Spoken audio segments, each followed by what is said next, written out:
I think people know that the care industry is known for having long hours, unsociable hours, not great pay, and I think that puts a lot of people off.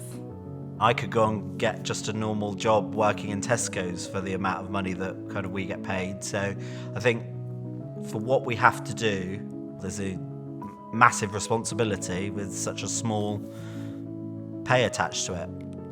I think a lot of people are leaving adult social care because they simply can't afford their life. Housing prices are going up and just the general cost of living is going up, and you're working all of the hours under the sun just to be able to afford a roof under your head. You're going to reach breaking point, and a lot of people are. I have come across my own staff members and colleagues who want to work more hours, but because of the tax credit, they said, I can't work, I have to have restricted hours because of the tax credit. They are willing to work, but because of the tax credit, they can't work enough hours or they can't do overtime.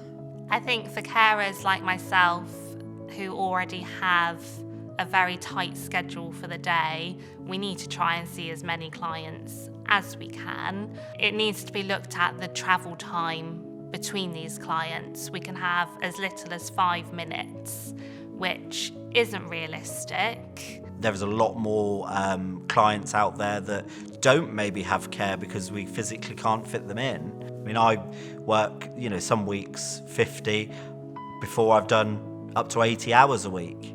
That is quite taxing, to keep your kind of spirits up, and we want to be going into people's homes, with a jolly attitude rather than, oh my God, I've got 4 more clients to do.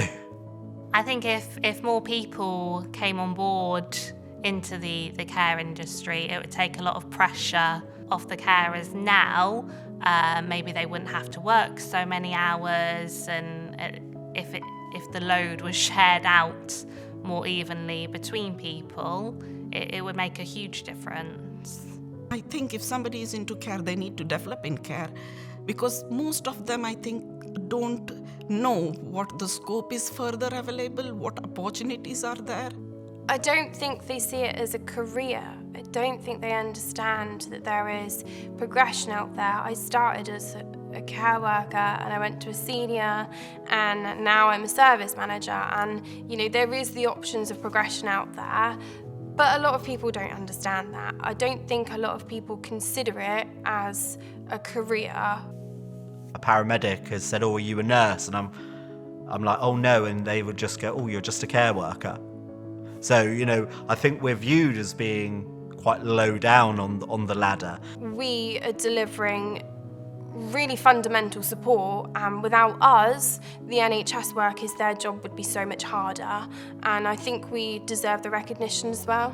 When there was a pandemic going on, NHS staff workers were able to do shoppings a couple of hours in the morning because they had the ID card of NHS, whereas for us, a common carer was unable to do shopping. I had to go to the till and prove myself. Look, I am a care worker. I do a 12-hour shift and I don't have time for shopping.